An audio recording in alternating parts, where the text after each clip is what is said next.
So Costa Rica, so many things brought me here, like a variety of things, but one was that I had several sisters that were living here that I connected online through a women's circle group. And there was like at least three to four, no, maybe four to five of them that were here in this specific town. And I was in the moment of my life where I was ready to change up some things. I wanted to travel, relocate. I donated all of my things, like my house. There was an apartment that caught fire recently, like around that same month or so. So I donated a lot of my clothes, a lot of my furniture, pretty much everything.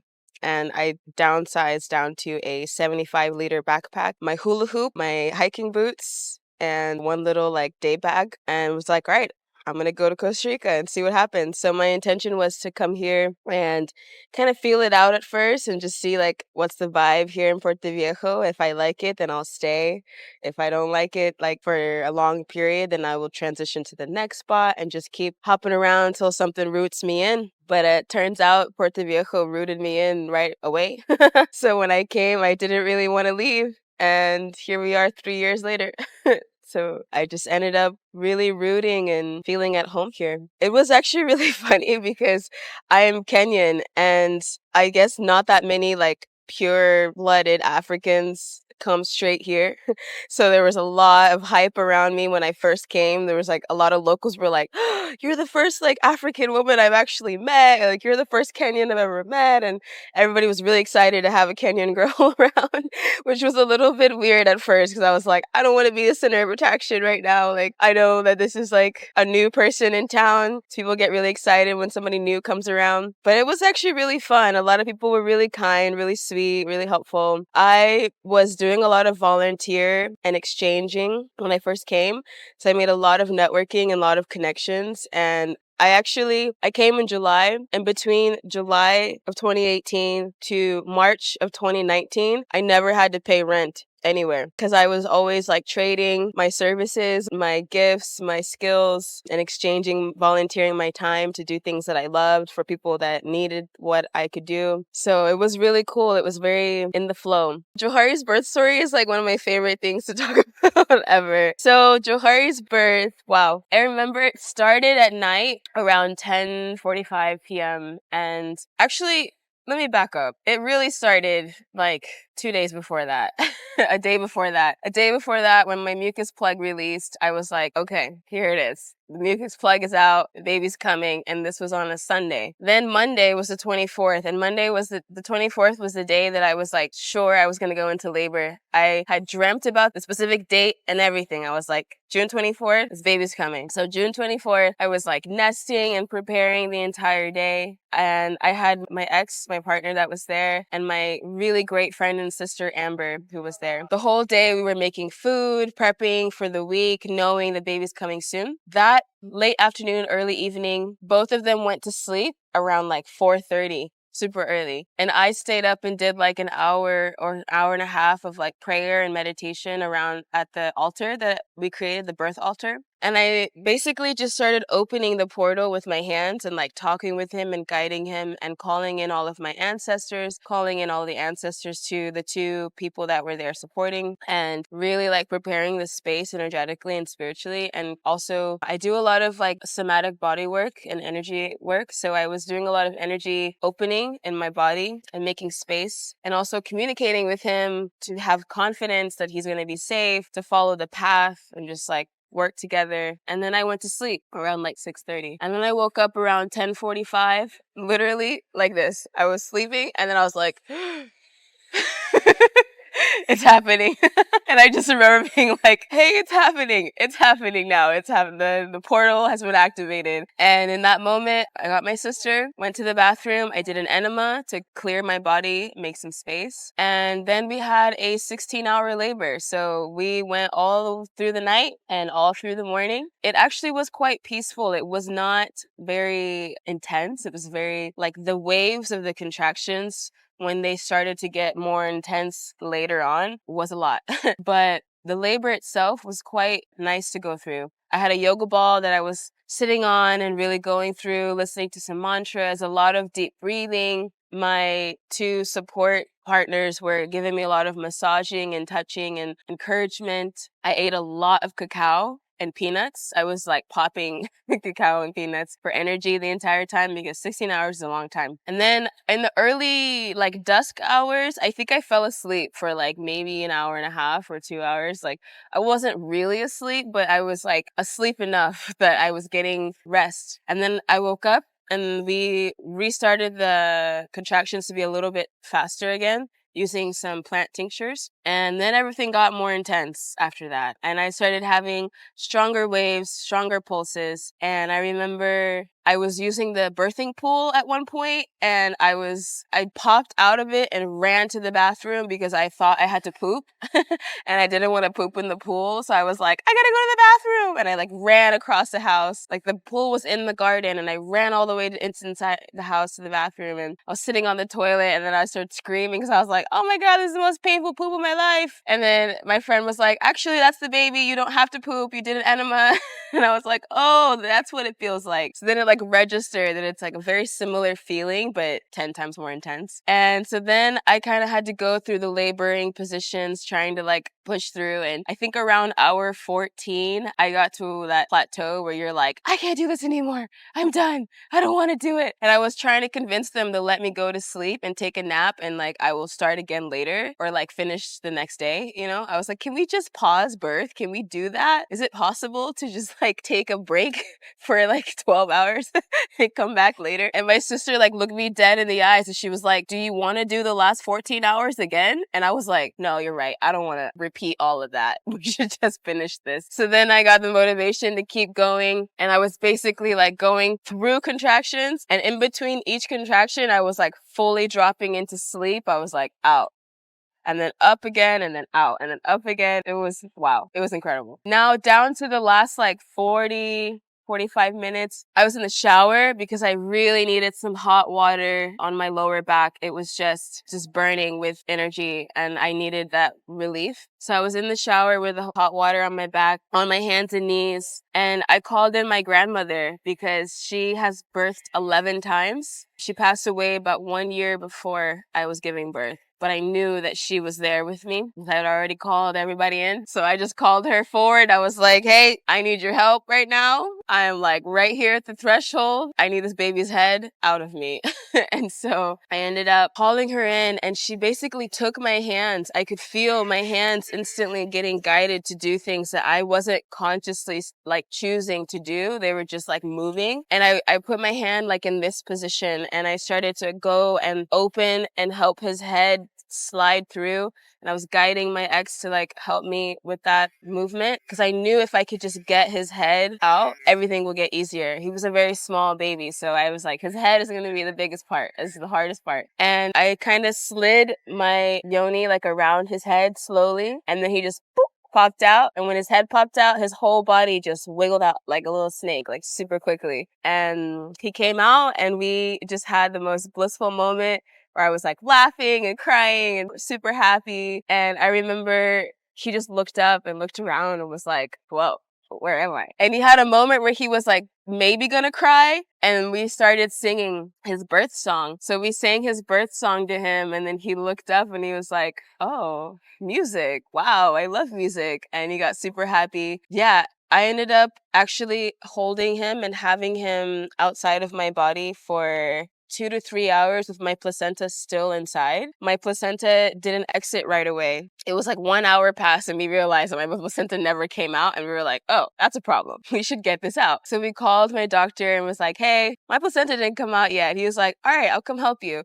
Because basically what happened was my body pushed the baby out and then she was like, I'm done. No more. I don't want to push anymore. The baby's out. So like my doctor came and he helped restart my contractions and we like slowly pulled it out. But by that time it'd been like 3 hours almost, like just a bit under. So he had like minimum 2 hours of his placenta still connected inside of me while he was outside of me. So he was like half in, half out, and I hadn't cut the cord. I believe he had quite a slow transition coming out because of this. And he was very, very calm. He's never cried. He's very comfortable. And he always feels very safe being apart from me, knowing that he's still connected to me. And I think it started from that moment. So yeah, we had a really incredible birth, and he ended up nursing, and then we had a beautiful 40 days of nesting at home where we didn't leave. We didn't go in public. We did go outside to the beach and walking and things, but we didn't go outside for gatherings or anything like that. And it was a really special time. So I love it. I remember right after he came out, I felt the most blissful, orgasmic, ecstatic feelings of my entire life. Just like my body went from full throttle, like in the middle of the ring of fire, like pushing that baby out. Like when I tell you I was roaring, I was roaring. Like I literally was roaring this baby out of me like a lion. Like I saw myself in my mind, I saw myself as a dragon. And my head, I like had this visual pop in while giving birth where my head was a dragon and my body going all the way down through my yoni was like the body of a dragon. And as I was pushing the baby out, there was like fire coming out of my mouth and out of my yoni at the same time. And that breath is the one that pushed the baby out. And then afterwards, I like melted into this puddle of like blissfulness.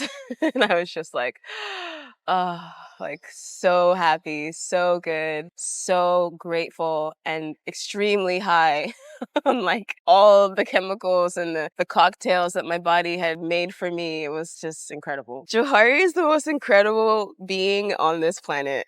I love him so much.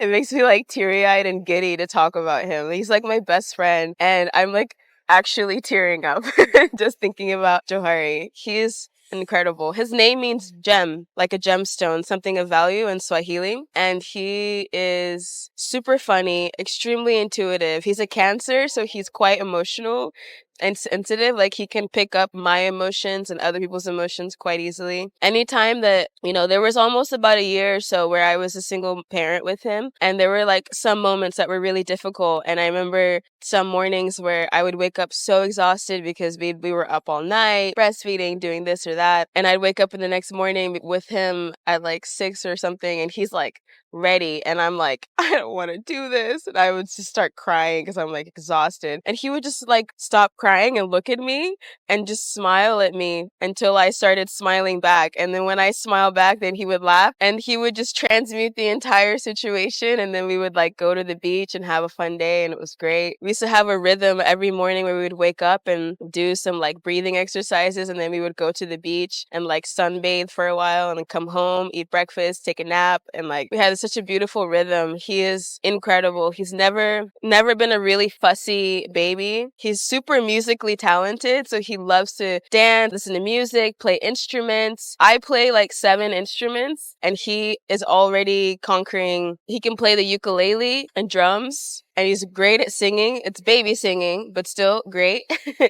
He's absolutely hilarious. He's a little jokester. So he's a Cancer sun, but an Aries moon. So his moon side is a little fire. And so every now and then he'll hit you with that fire, and he'll be very like playful, and he's just, yeah, he's incredible. I'm a Pisces, and I'm like a really strong Pisces. Like I've got my sun, moon, Mars, Mercury, and Saturn all in Pisces. So I'm like a walking intuitive, basically. So, and a dreamer, and a lot of things that I connect to, they just drop in. It's like I just remember. And I have had a lot of confirmation that my soul is really, really, really, really, really, really old. So I have a lot of things come in through my dreams, and I have a lot of things that my hands just do, and I just follow. Like I don't even have to. It's almost like the same thing with birth. When I gave birth to Johari, my friend Amber, she was like, "You're not afraid of anything at all?" And I was like, "No, I have no reason to be afraid." Physically, I'm extremely young. At the time, I think I was 22 or 23 when I was giving birth, 23. And I was like, I'm super young, super healthy. I've been an athlete most of my life. Physically, my body can handle it. I know it. It's like I eat really healthy. I live in the Caribbean. I get lots of sunlight. I'm like swimming all the time, biking, and my body on a physical level has got this. On a spiritual level, I've given birth thousands of times. And it was just a matter of like remembering that I've already done this and I've done this so many times that it's just a matter of like trusting that intuitive sense and that intuitive knowing. I do energy work with my clients where we do aura cleansing and energy clearings, both on a physical and energetic level. Like I had one client, for example, I've never worked with anybody with this before. She had MS and she had like a relapse, for example, where half her body went paralyzed. And I offered her a session. And in the session, I basically spent like an hour doing a bunch of energy clearing, not even touching her, just clearing her field. And so I was working with clearing her field. And then we moved to physical for probably about an hour and a half to 2 hours. And as I was touching her feet and her arms were like jerking at me and kicking me and punching me in the face. And her body was reacting to my touch and like getting like super alive and awake. And within 2 weeks after that session, I ran into her bike riding in town, and I was like, whoa, this is crazy. For like a week, she was paralyzed, half her body. And then 2 weeks later after our session, she was bike riding. And I remember just thinking like, nobody's ever taught me how to do this. I just do it. I just put my hands and let them touch and go where they need to go. And when it comes to my ancestors, it's like, I know that they're here all the time. That's just kind of a internal knowing that I am my ancestors and they are me. So all I have to do is open the communication and the channels for us to share our gifts with one another. And so that's kind of where my inspiration came from in that moment of like, I knew there was no way in heaven I was about to give birth to this baby by myself. I was like, look, I'm gonna need all of y'all, all the angels, all the ancestors, hold the space for us. And it was my first baby. So like, instead of calling in a whole medical team, I just called in my whole spiritual team. I was like, hey, you all just show up for me right now. And they really did. I did a lot of space clearing during my pregnancy with Johari and also with this baby. I have done a lot of space clearing where mostly with my womb, because our womb carries like an insane amount of history and herstory and trauma and just so many things beyond just ourselves, like just generational. And so I did a lot of work of like clearing out my womb space, which in a way the babies also kind of do themselves. Like the baby's presence also assists in clearing the womb because they are like a magical, pure being. And if you amplify their power and their light with yours, it just blasts so much goodness and so much healing into the womb. So I did a lot of work with my womb on a physical level and on a DNA cell repairing level, and kind of like letting go and cutting those contracts and cutting those cords to traumatic births and traumatic tendencies or remembrances that previous women in my line had experienced. So my grandmother had 11 births, but I believe some of them were at home and a couple were in the hospital. And I know that, before her, there was a lot of births, and not every single birth has been a great, amazing, peaceful, ecstatic birth. Some of them were traumatic, some of them were difficult or whatever. And I did an intentional separation of my body from those traumatic timelines so that I could create a new timeline of experience and create like a healthier foundation. Our bodies and our DNA tend to repeat what's already been experienced, especially through our ancestral DNA. Like the patterns just repeat themselves every generation as you keep going until somebody decides to be like, actually, I want to go this way. I'm going to do it a little bit different. And that's basically me.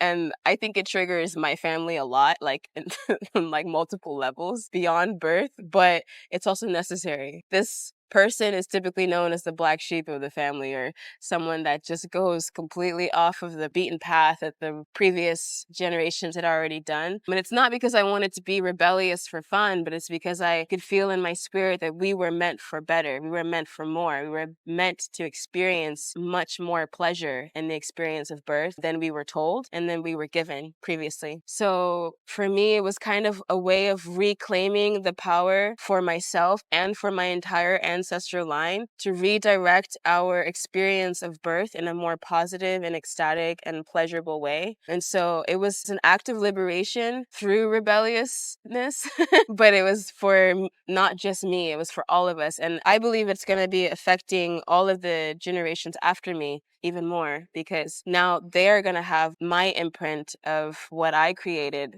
as a birth experience in their ancestral timeline moving forward. So my son's children and their children, they will be impacted by the way I choose to birth and the way my belief systems are, and kind of shift the narrative and the expectations of what birth can feel like and what birth can be like moving forward, because we created a new foundation to reference. There's some really fun moments, and then there's some really not so fun moments. There is like a lot of dancing. Yeah, especially in this pregnancy, I was hosting an ecstatic dance every Monday. I was dancing a lot, which was really, really fun. I love dancing, like in groups or even alone. But also there was a lot of anger that is trapped in the womb. And I think that that comes from, wow, just so many women, like collectively, that have assumed a lot of emotions, a lot of trauma, and a lot of disrespect through birth and through womanhood in general, that we've like buried deep inside of us. And all of those emotions get trapped in our hips and in our womb mostly. And so I did a lot of work releasing that. And so I've got some anger releasing techniques that I use. Living in the jungle is pretty nice because I've got a lot of options of things that I can do to release anger. I would go into the jungle and I would just scream. Like I'd go really deep and just go screaming, which is crazy, which is pretty fun because there's nobody really around except animals, and they just look at you like, well, what's going on? And I would also go in the ocean and go a little bit further out and go underwater and scream. And you could scream as loud as you can, and the water just absorbs it all. And it's like really amazing. And when I'd get really frustrated, I would go inside the water and I would go into fetal position, like I'm inside of the womb. And then I would release my entire body and just start screaming underwater and just scream, scream, scream until I literally couldn't scream anymore. And that was extremely therapeutic for me. When I would go into the jungle, sometimes I would find like a tree that's fallen and decaying and no longer alive. I would bring my machete or find a good sturdy stick, and I would just beat it. And I would like just beat it into the earth and like give all that anger and all that frustration, and I would yell out all the things that I'm like frustrated about and that I'm angry about, and I would like give it all back to mother and just put it back into the earth and let it be recycled and renewed energetically. So those are just a couple ways that I would do that. And then other ways that I would do it that are a bit easier and less intense was dancing. So I would do it through form of dance, a lot of shaking. I love shaking practices. Like when I get really, really emotional or feeling really stuck, I would just shake. I would like stand up and just shake my whole body. I have a technique where I start from my feet and move the energy up my leg, into my hips, into my chest, into my arms, into my hands, into my head, and then eventually my full body, and just completely shake, shake, shake, shake, shake until I feel it like I'm good. Usually would shake for like 3 to 5 minutes minimum and then like relax. So there's just a couple ways that I would do that. And also it was like a lot of affirmative and intention setting verbally. Like I would say out loud my intentions and my affirmations of what kind of birth I'm having, what are my intentions, what is my power, where is my power. Because with birth, especially mainstream, we're kind of forced to give our power away to the people around us so that they can take responsibility for us for everything. Basically, they make the choices, they tell you what to do, all this stuff. But what I was reaffirming to myself is I make the choices, I have the responsibility, I am not in control, but I am in control. And I just empowered myself through constantly speaking life and speaking truth. And I would never allow me or people around me to speak fear into my plans. So if I started to speak to somebody about my birth, for example, and the first things that they start to say to me are fear-based, I would immediately cut them off. I immediately cut them off. And I say, I really appreciate your concern. I really appreciate your thoughts, but this is not going to serve me in this moment. So I really don't wish to participate in this conversation in this way. Sometimes that was triggering for people. They were like, what? You don't want to hear me? And I'm like, I do. I really love that you're so concerned about my well-being and, all these things. And I really appreciate it. But I also know what I'm capable of and I know what I believe in and I want to just focus on that. And this was really powerful for me to like draw a line of like, this is what's going to happen. This is where my boundary is and I'm not going to go past that. And if you want to speak fear into this field, it's not going to be accepted. So that was a really powerful way for me to also break the patterns of like the chatter, people influencing you. It's kind of funny because, you know, same with my first, I don't really plan too much. It's like, I don't know if you've ever heard that saying where like you make a plan and God laughs about it. I feel it's the same way with babies. Like you make a birth plan and they just laugh. They're like, yeah, okay. Like, that's going to happen. So I'm very loose about planning the birth because I know that none of it's really up to me in regards to like the start time, the end time, the duration, the pain levels, like all of it is like not really something I can predict. So what I do is prepare for postpartum, prepare like all the things that me and the baby will need to feel comfortable, to feel supported in our healing, to feel supported by our community. So that would look like oils. I have a lot of tea. I get like, with my son, I had 9 different types of tea, like a pound of each. I had so much tea. And I have the sleeping situation set up, diffusers for the air to keep the room clear. I have a meal train being set up so that community can share food with us in that nesting period. And so really it's like setting up the postpartum to where we have everything we need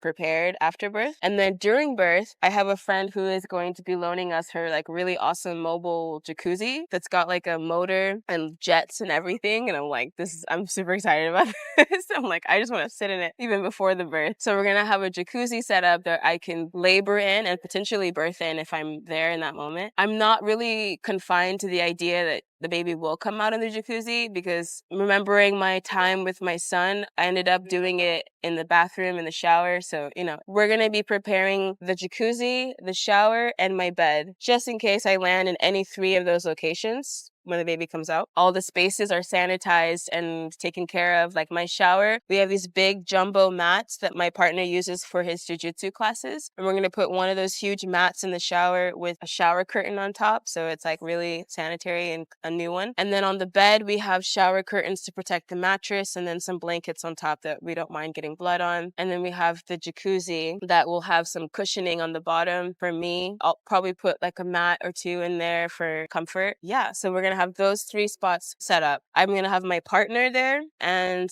my son is potentially going to be with a friend who's got children that he likes to be with. That is the idea, but there's always the possibility that I could end up giving birth like in the middle of the night and he might end up being there. So we're going to play that one by ear. We have a couple ideas about him, but we'll see what happens. And then I've got oils, tinctures, CBD. I use CBD oil, body like massaging oil during the labor to help like relax my body. It's really great for like massaging the breasts or massaging the yoni, the perineal areas, and just kind of, relaxing the body. And I also will have some CBD drops that I could intake if I feel the call. Tinctures, I love to use blue cohosh, which is a really great one for activating the contractions if they happen to get too slow. Like if I get too relaxed for some reason, like in my first labor, when I fell asleep for a little bit and we woke up again, my contractions had spaced out a little bit. So we took some cohosh and it helps to re-speed up the contractions. Another good one is yarrow root, which is good to have on deck for the case of hemorrhaging, for example. There's this plant that the name is escaping me at this moment, but it's local here that you can use as basically it's like nature's Band-Aid. So if you have any cuts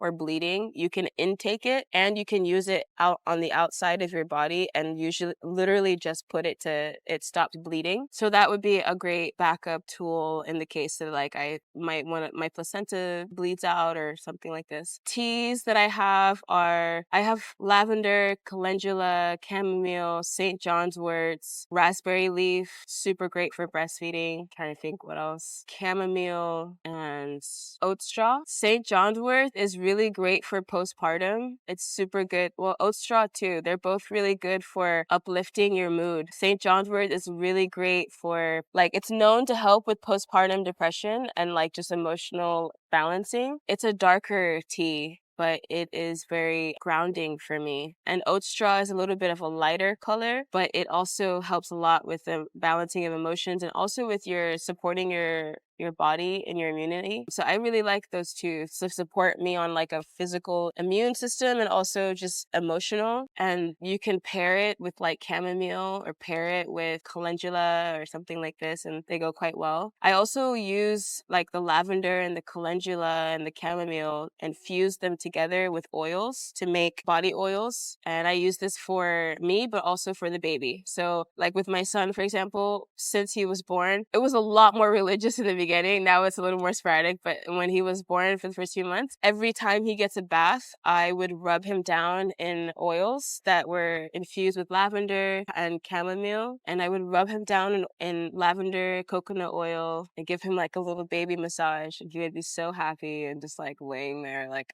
in bliss. So I use a lot of these teas are for me, the baby, and for my partner because they also need the tea to calm them, to get them through. And I'm not into caffeine. I'm not really into like drinking coffee and things like that. Some of these teas have a little bit of caffeine in them and they can be really great to just help keeping you going. And also hydration, like after birth, you're just like extremely dehydrated, mostly from breastfeeding, just makes you like really, really thirsty. So I'm just like drinking tea all day long to just keep hydrating my body. Some of the teas can be a little bit drying if you drink too much of it, like lavender can be a little bit of a drying tea. So you have to pair it with something else that's a little bit more mucilagenic and with honey, for example, to help coat your organs in your throat. So yeah, I consider myself a creator and I also consider myself at service to creation. I am 100% a creator because not only am I a woman where, I mean, you can look into nature and literally everything comes from the female gene. It's like not many things can be created without the female aspect. I'm pretty sure quite literally everything requires the female aspect to be created, actually. And so that for me is really amazing to be a womb keeper, to have a womb inside of me. I remember during Johari's birth, there was this moment, like I kid you not, that I literally saw a door opening inside of me. When I say I saw it, it wasn't like I see it with my eyes, but it was like internally, I could see and feel that there was an opening inside of me that I have access to all the time. We all have access to all the time. And I was able to basically acknowledge that it's almost like a cauldron where you can go inside and pull out anything that you want. When I feel really inspired to create a piece of art or a poem or a dance or anything at all, I feel it here. I feel it in my center, you know? And that's where it's born from, which is where all things are born from, which is also where babies are born from. And so it's like we have, especially as women, we've got this cauldron of creation, this dark space where light and art and beauty and love is bred from, you know? It's the same when you think about like a garden, the dark soil that everything grows out of is the same dark space and dark soil that seed is hiding inside of. That's what happens here inside of us in the womb. We are walking around with layers and layers upon the soils of creation, just like inside of us, ready to sprout and to become little saplings of ideas and art and babies and all these things. So for me, I feel really inspired by knowing that I am literally a walking, breathing source of creation. And at the same time, I am not that which sustains creation. I'm only contributing, constantly contributing and channeling the source energy of creation. Creation itself just happens through me, you know? So like I accept that I am a creator. Creation happens through me, but it doesn't start with me. It doesn't start here. It starts everywhere. And it just channels through me. So when I say I'm at service to creation, I mean it in a way of like creation was existing and creating before and after me. And I'm just a part of the process. And I'm really grateful to be part of that process, especially in a childbearing kind of way, because it is a service. It is like the biggest service to humanity, to creation that you could possibly be a part of, you know, because you are devoting your body, your mind, your soul, your life, your home, your finances, your mental health, your emotional health, your everything is devoted to this one task at hand, which is to bring life to this earth, to bring another being to this earth. And that, to some people, they might say, wow, that's such a sacrifice. But for me, sacrificial energy feels like dead energy. And for me, it feels like a service. Like it feels like a service to creation. I'm giving this out of servitude, out of love,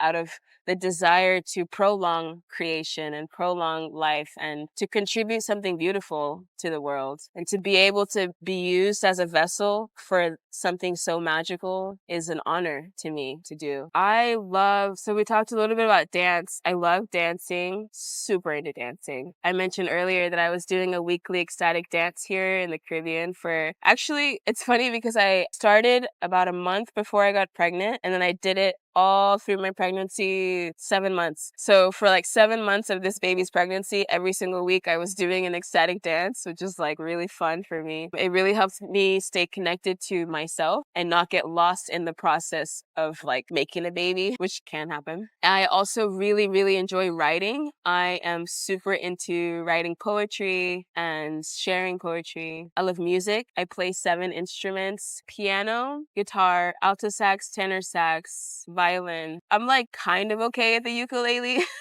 I'm like still kind of learning it because I live in the Caribbean now. So I have to learn the ukulele. It's like my son plays the ukulele better than me. So I got to step my game up. But ukulele and, there's always one I'm forgetting.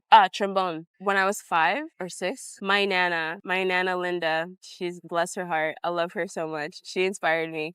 I think at first it was like her way of keeping me busy because I was a little like busybody, always talking and doing a lot of stuff. And she was like, I need to get you doing a lot of things so that you can channel all this energy. And she used to say that she wanted to set me up with a little toolbox of things that I can do that could benefit me later in life. And so her idea was like, if you're really great at piano, then maybe one day when you're a teenager or you're in college, you can give piano lessons to help support yourself or whatever. And she would constantly have me doing things. And so this was one of the things. She actually put me in piano lessons, but I only went a couple of times and then I stopped going to the lessons and I just kind of self-taught because I was really natural at it. And then I found out that I have a late aunt who used to be a pianist and I'm named after her. My middle name is Elizabeth and that was her name. And she was a pianist and she's the only other pianist in the family. And I guess I kind of inherited her skills as well, back to that ancestral DNA thing. And so I was really natural at piano. So that was the first thing I learned. And when you learn piano first, you can pretty much play any other instrument because if you can read music and you can read how to play the piano, your mind knows how to adapt to learn pretty much any instrument you pick up. So after that, it was piano, then it was violin, then it was the trombone, then I learned the alto sax, the tenor sax, and then I moved on to the guitar and the ukulele, and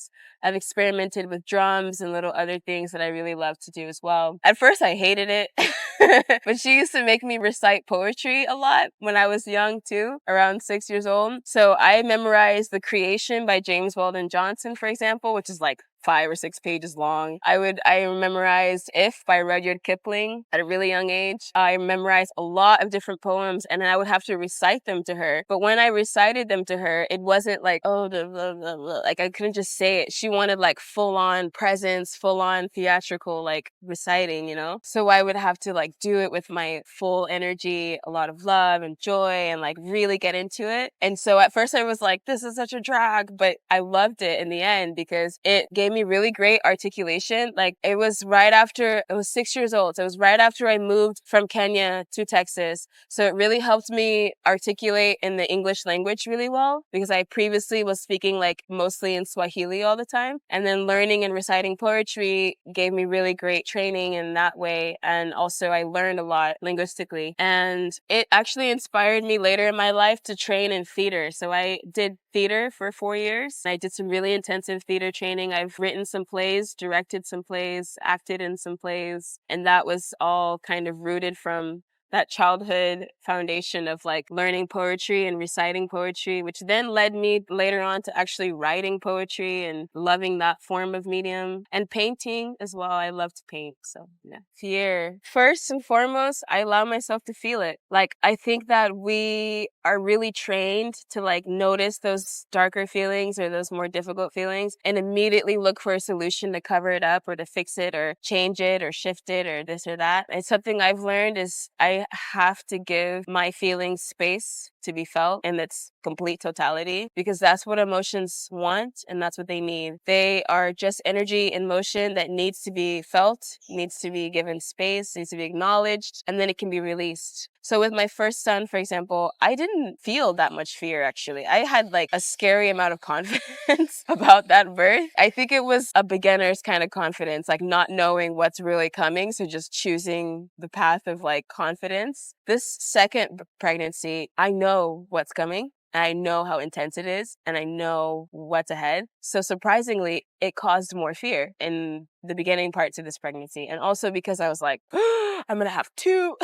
So like there were moments where I was like, I'm going to have two little ones. And I'm like still in my 20s. And I remember having moments where I was like, whoa, I was not expecting to be a mom of two at this stage of my life. And like, you know, all these different constructs that we create for ourselves. Like, you know, when I was a kid, I created these images and ideas of what I thought I was going to be at this age and time. And it's complete opposite of what's happening. So like I had to deal with my inner child and my inner maiden being like, what's going on? Why aren't we creating what we said we were going to create when we were like 6 and 7 and 8? You know, it's like, this is a completely different reality. And there was these moments where my mind would try to limit myself and tell me like, you're losing your 20s to becoming a mom and just birthing all the time. And like you're not going to have any like freedom to do you and create all the things you want to create till you're like in your 30s, because these 20s, you got to raise these babies. And I was like, you know, first, okay, I hear you. I feel you. I had to get through those emotions. I had to give them space to be respected, especially my inner maiden. I really had to like sit down and allow that anger, that frustration, those tears to come through. Because, you know, before I had both of my babies, I was modeling a lot and I was doing a lot of different things, creating a lot of projects. And not only did like the pandemic challenge things, but having children also challenged like all those plans and projects that I had in motion in that moment of time. I had to forgive myself for changing courses on my own dreams, you know, because there was like, whoa, these are dreams that I really wanted, but I also have a dream of being a mother, but I can't do both of those at the same moment. So having to choose one for now and allow the others to come in their divine timing was a lesson of like trust. So it was a process of like acknowledging the pain, acknowledging the fear, and like kind of rebuilding trust with myself and allowing myself to nurture what felt tender, you know, and allow myself then to find like a comforting solution. And I remember basically the way that I comforted those fears that came up with my inner maiden was just remembering that like, I don't believe in time. Time is not linear. So even if I'm having babies right now in my 20s, it's like, what are the 20s? What are the 30s?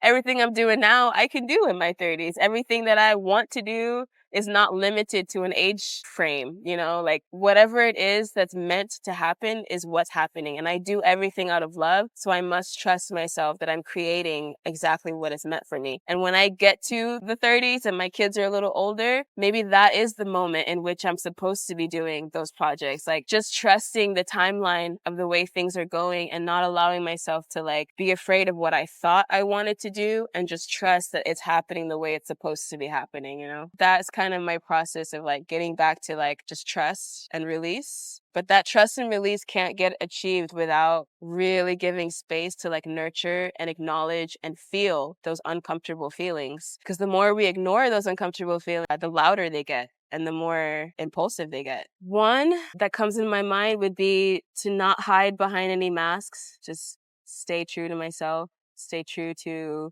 me, and know that whatever's for me or whoever's for me will be there. And if they're not, they won't And that's a blessing too. Just to stay with myself, like, yeah, not to self abandon. That's like a huge one that I would share with my younger self, is not to self abandon for anything or for anyone. Always choose to do everything with love and with trust. Like, no matter how scary it is, the scarier it is, the more love and the more trust is needed. Like, just keep doing that. Keep choosing that. Because, I know throughout my life, there was an insane amount of things that happened that could have made me a really hard and closed individual, that could have made me a very dark individual. And I chose to not let those things define me. I think I did it more on like a spiritual point of view, but if it were on a conscious level, I would tell my younger self also, like, don't let it bury you.